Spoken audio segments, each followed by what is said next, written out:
Whispered in the pines they were a group of 8 people, but by the evening of the second day, only she remained. Sophia had fallen behind somewhere between the third and fourth hour of the day, though exactly when, she couldn't say, since her phone had long lost signal, then finally died. At first, she simply paused to fix her shoelace, then saw a beautiful mossy clearing with small red mushrooms and decided to take a photo. When she looked up, the trail was gone. She cried out, loudly at first, then quieter, then just whispered their names, as if afraid someone else might hear her. The forest answered with silence. Not even birds could be heard. Only the wind, sometimes, carried a long, drawn-out sound between the pines, as if someone far away was blowing into an empty bottle. Before sunset, she kept trying to go west because somewhere there should have been a road. But after dark, the west vanished. It simply dissolved. All around her, the same. Black-green walls of firs, moss that faintly glowed with a bluish light, and a smell. An old, damp, sweetish smell, as if someone spilled jam here long ago and no one ever cleaned it up. At midnight, she no longer knew the exact time but felt it was midnight, she heard the first whisper. At first, she thought it was the wind. Then, her own imagination.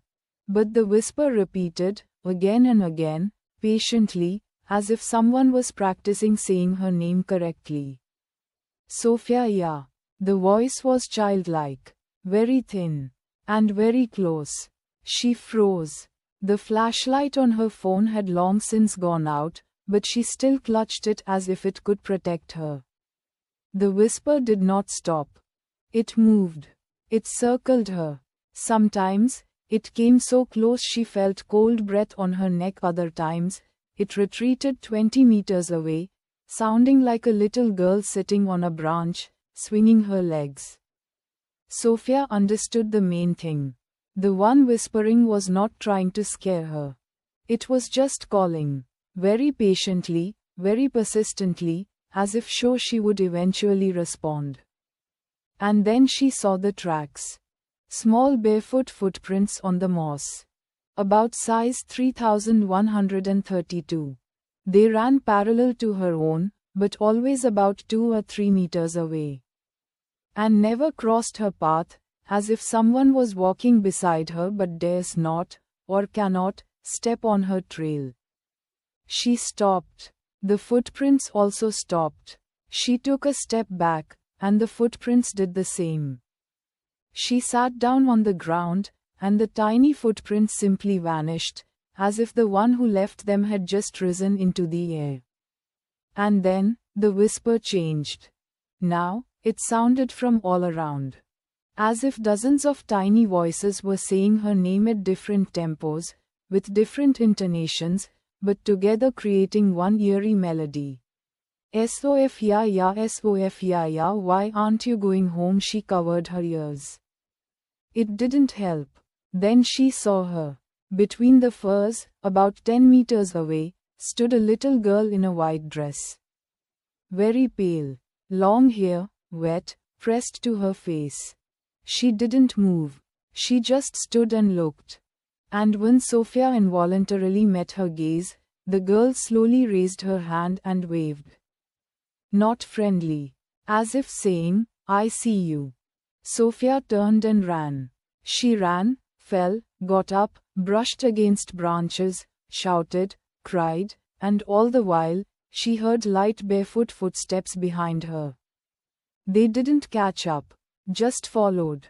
Like a shadow that can't catch up but won't fall behind. And then, suddenly, the forest ended. She burst out onto a large clearing. In the middle stood an old children's tent, faded red and yellow, with a torn canopy. A small fire burned at the entrance. An old iron pot boiled over it. And sitting by the fire was that same girl. Only now, there were several of them. They sat in a circle. All in identical white dresses. All barefoot.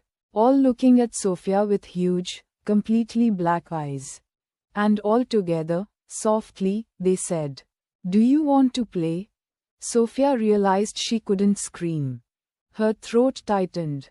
Her legs wouldn't obey her.